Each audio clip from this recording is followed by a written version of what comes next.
move to a completely different level. You know, the world is a challenging, a volatile and unpredictable place. And in this moment, we feel we have never had more strategic alignment with India than we do now. But this is a time to be making common cause with friends, and we certainly see India in that light, which means our relationship with you is of the highest priority. What's been really gratifying over the course of the last 3 years, as you and I have been engaging in our two countries' defence relationship, is that this aspect of the relationship has increasingly become a significant part of the entire bilateral relationship. We've done so much in terms of maritime domain awareness, cooperation with our P-8 aircraft. It really has taken the relationship of our two countries to a new level. As we look forward later this year to the annual Leaders' Summit between our two Prime Ministers, we really see that the defence component of our relationship can play a significant part in the outcome of that summit. We want to be ambitious in relation to the Joint Declaration of Defence and Security. We'd like to be ambitious in respect of the Maritime Security and Cooperation Roadmap. We see both of those as being two really critical steps forward in elevating the defence relationship even further, and there's more that we will be able to talk about across a range of areas: defence industry, intelligence sharing, how we are working together within the Indian Ocean region, and we look forward to the conversation today in respect of that. But perhaps I just conclude in saying that I am very, very grateful for the personal relationship that we have, the way in which we are able to shepherd our defence relationship together, and the contribution that is making to the broader bilateral relationship, which we see as being so profoundly significant to Australia's national interest, and we hope India's national interest as well. Thank you. Please, media.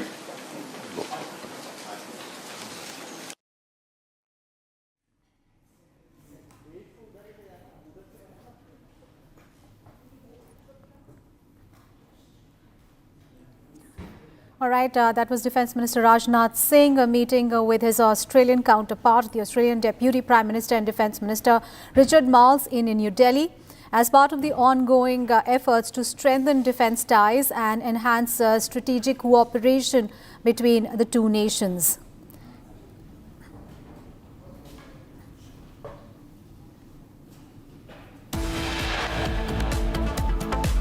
Time to take a break. Coming up ahead, Pakistan appointed to Vice Chair Counter-Terrorism Committee of the United Nations Security Council for 2025. All the details on that big story. Also coming up ahead,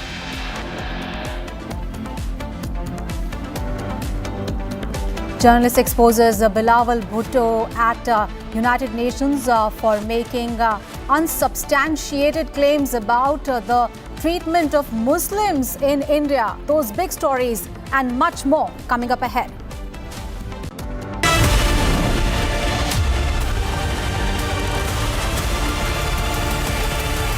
आधे bowl दही में 4 चम्मच MDH चटनी पुदीना मसाला डाला, stir करो, पुदीना चटनी तैयार। MDH चटनी पुदीना मसाला। विमल में गुलिस्तां की ये कुछ लजीज फरिश्ते, जब साथ घुले तो जी ललचाए और दिल कहे कि स्वाद की इस जुबान में खुद को ऐसा डुबाऊं कि निकल ना पाऊं। विमल की जुबान कुछ है ही ऐसी, मानते हैं ना? विमल, बोलो जुबान केसरी। कंधों से मिलते हैं कंधे, कदमों से कदम मिलते हैं, हम चलते हैं जब ऐसे तो दिल दुश्मन के हिलते हैं। Who's going to start now? Okay, and go. Namaskar, this is Shankar. This is Shivam. And this is Siddharth. And today we're here at the biggest stadium in India for the biggest match of the year, which is the IPL Final 2025. But today is really special because we are going to be performing as a tribute to the armed forces. We're going to be singing a garland of melodies for them, and this is a way in which we Indians can offer our gratitude, our salutations and our appreciation for what the armed forces have done for us, will do for us, and are doing for us. They're the real heroes, and through our music, if we can even bring out a small smile, I think it will be a huge achievement for us. So we're really looking forward to this, and we are truly honored to be here and experience this magical moment. कंधों से मिलते हैं कंधे, कदमों से कदम मिलते हैं, हम चलते हैं जब ऐसे तो दिल दुश्मन के हिलते हैं।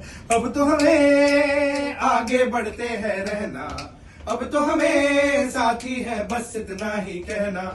अब जो भी हो शोला बन के पत्थर है पिघलाना, अब जो भी हो बादल बन के पर्वत पर है छाना। कंधों से मिलते हैं कंधे, कदमों से कदम मिलते हैं, हम चलते हैं जब ऐसे तो दिल दुश्मन के हिलते हैं। भारत माता की जय। And I want to then perhaps also take it a little further, because there was a lot. Summer is here. Is your home ready for the heat? Keep your roof cool and your home comfortable all summer with Roof Cool and Seal.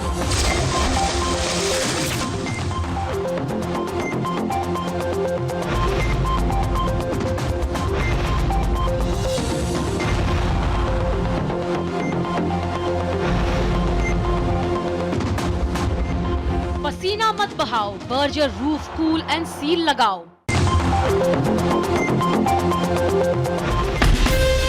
From Asia's largest news headquarters,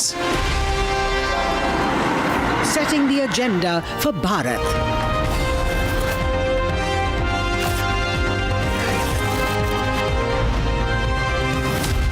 You're watching Republic.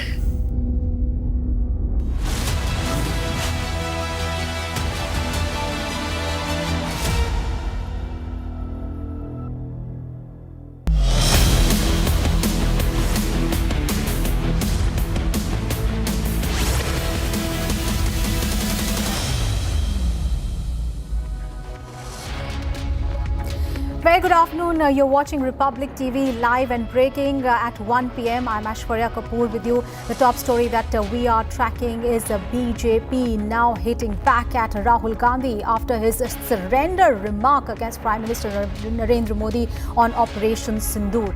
That is the big story that we'll be tracking, and much more also coming up ahead. Let's first take a look at the headlines.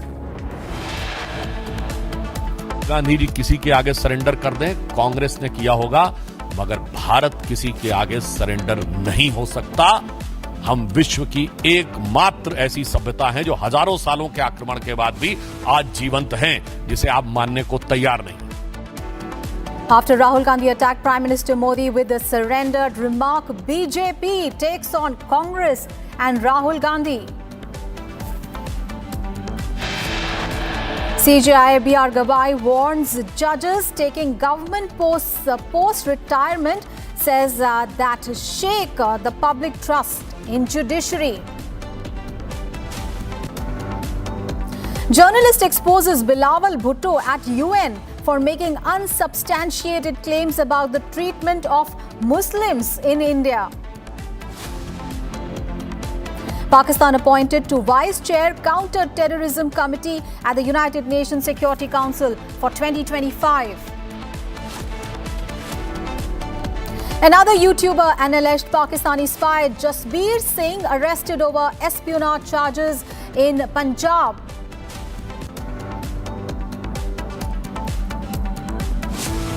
And massive crackdown on Pakistan-based terror commanders in Jammu and Kashmir. Over 50 houses searched in the last 24 hours.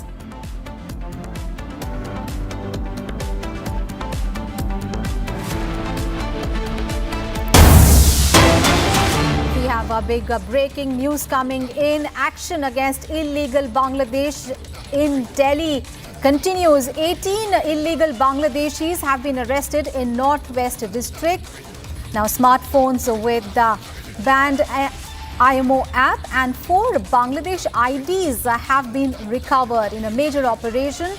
The foreigners cell, the Northwest District of Delhi Police, has detained 18 Bangladeshi nationals who were living illegally in the national capital. So big action, big crackdown against illegal Bangladeshis in Delhi. 18 illegal Bangladeshis arrested in Delhi's northwest district.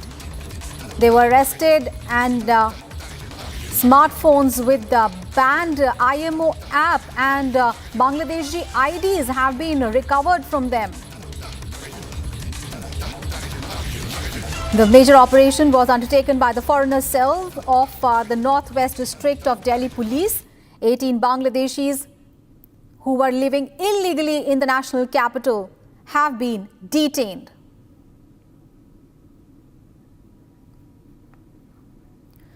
Right, we'll get more details from our reporter, but really a big action against the illegal Bangladeshis in the national capital. This is an ongoing drive against illegal Bangladeshis, and in a fresh crackdown, 18 illegal Bangladeshis have been arrested in the northwest district of Delhi. We have our colleague Jatin who's joining us live from the national capital for more details. Jatin, what are the details now emerging? We understand that 18 Bangladeshi nationals who were living in the national capital illegally have been detained. What more information can you provide us? बिल्कुल देखिए 18 बांग्लादेशियों को north west Delhi से गिरफ्तार किया और पिछले एक हफ्ते की बात कर ले तो 50 से ज्यादा बांग्लादेशियों को इस पूरे मामले में हिरासत में भी लिया गया। दरअसल ये लोग पश्चिम बंगाल का जो बॉर्डर है वो क्रॉस करके भारत में दाखिल हुए थे। कुछ समय से हरियाणा में रह रहे थे और दिल्ली के अंदर वजीरपुर एक इलाका है, वहां के स्लम्स में आकर ये लोग रह रहे थे। पुलिस को इस मामले में जानकारी मिली, जिसके बाद पुलिस टीम वहां पर पहुंची। सबसे पहले एक शख्स से पूछताछ की गई, वो पुलिस को गुमराह करने लगा। हालांकि उसके बाद जब सख्ती से पूछताछ की गई तो उसने कबूला कि किस तरीके से 18 लोग जो कि 3 परिवार से जुड़े हुए हैं, इसमें बच्चे भी शामिल हैं, महिलाएं भी शामिल हैं, ये लोग दिल्ली के अंदर आकर रह रहे थे और यहां पर इलीगल तरीके से जो उनका रहना और दस्तावेज बनवाने की कोशिश में ये लोग लगे हुए थे। इन सभी को नॉर्थ वेस्ट दिल्ली का जो फॉरेन सेल है उनको हिरासत में लिया गया और उसके बाद अब पुलिस इनको एफआरआरओ के जरिए डिपोर्ट करने का जो काम है वो किया जा रहा है। दिल्ली में अवैध रूप से जो बांग्लादेशी रह रहे हैं उनको पकड़ने के लिए इस तरीके की जो मुहिम है वो लगातार चलाई जा रही है। और आपको बता दें कि 1000 से भी ज्यादा बांग्लादेशियों को पिछले 3 महीने के अंदर दिल्ली से पकड़ा गया और उसके बाद उनको डिपोर्ट करने का काम किया जा रहा है। लेकिन नॉर्थ वेस्ट डिस्ट्रिक्ट पिछले एक हफ्ते में 50 से भी ज्यादा बांग्लादेशियों को यहां से पकड़ा गया और कहीं ना कहीं ये लोग बॉर्डर क्रॉस करके यहां पर आते हैं और उसके बाद जो आगे की कार्रवाई है वो पुलिस द्वारा यहां पर की जा रही है। Back to studio. Right, thank you so much for those details there. We'll keep coming back to you in the subsequent bulletins. And viewers, we have more breaking news coming in. Bilawal Bhutto's anti-India narrative has been countered at the United Nations by a journalist citing Indian Muslim officer leading the Pahalgam operations. Now, what happened at the United Nations was Bilawal Bhutto claimed that Indian government is demonizing the Muslims in India after the Pahalgam terror attack in Kashmir. However, a foreign Muslim journalist replied that as far as he recalls, Indian Muslim military official was in fact conducting the briefing for India's Operation Sindoor.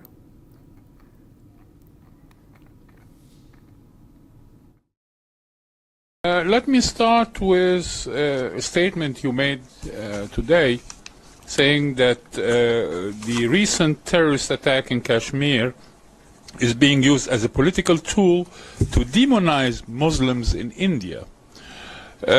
Sir, I have watched the briefings on both sides, and as far as I recall, there were Muslim Indian military officers who were conducting the briefing on the Indian side. Well, as far as the operation is concerned, you're absolutely right.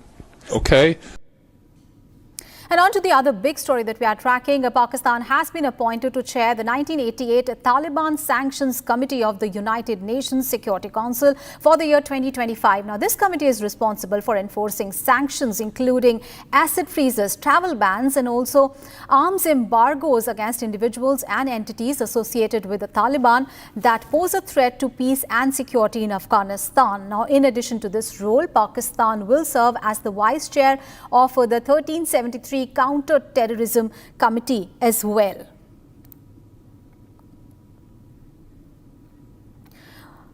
All right, we have Major General P.K. Sehgal, who is a defense expert, joining us for more on this story. Thank you so much, sir, for joining us in this broadcast. Sir, we'd like to know from you, given that India had chaired the UN Counter-Terrorism Committee in 22 and has been consistently also warning about Pakistan's harboring of many terrorists on its soil, including some those who are also UN designated. Now, this development has taken place. So how do you assess this development, considering the fact that Islamabad may try to use this to manipulate the Taliban for its own regional interests? It's the greatest shame and travesty that can ever be put across in front of the world. Pakistan has been the greatest perpetrator of terrorism. Wherever terrorism has taken place anywhere in the world, whether in India, whether in France or Russia, or even in America, Britain, Germany, Pakistan has been directly or indirectly involved. The entire world knows of it. And Pakistan heading a sanctions committee when the Pakistanis were hand in glove with the Taliban up to a certain point of time, and now today they pose the greatest threat to peace and tranquility in Afghanistan. Under the circumstances, India has been categorically saying loud and clear time and again that UN Security Council is a defunct organization and any resolution passed by it has no meaning whatsoever. And this clearly indicates in the counter-terrorism, it's being chaired by Algeria, and the co-chair is France and Russia, which are themselves victims of terrorism perpetrated by Pakistan. Absolutely. If you remember in Chechnya what happened, and as well as the bombing of a school some years back in Russia, the person who was involved was found harbored in Pakistan. Similarly, Osama bin Laden was found harbored in Pakistan. And any number of global terrorists who've been put down on the terrorism list by UN Security Council are today still operating in Pakistan. And that notwithstanding, Pakistan heading one of the sanctions committee and being a co-chair of the counter-terrorism committee is the greatest joke for humankind. Absolutely. Right. And Major General, with Pakistan, ties with the Taliban is currently strained. And there are, of course, accusations that Taliban is sheltering anti-Pakistan elements as well. So, do you see a risk that Pakistan might misuse this chairmanship to selectively tighten or loosen sanctions, not in the interest of global security, but to pressure the Taliban and advance its own bilateral agenda? Given the opportunity, Pakistan is going to go absolutely flat out to exploit it to the maximum. There's no denying the fact that Pakistan will try and use this opportunity to the maximum. But as far as Taliban is concerned, Taliban will not trust Pakistan under any circumstances, nor would any other country trust them. Russia itself who's also there on the committee, is one of the stakeholders. They've been victims of terrorism, ex-Taliban.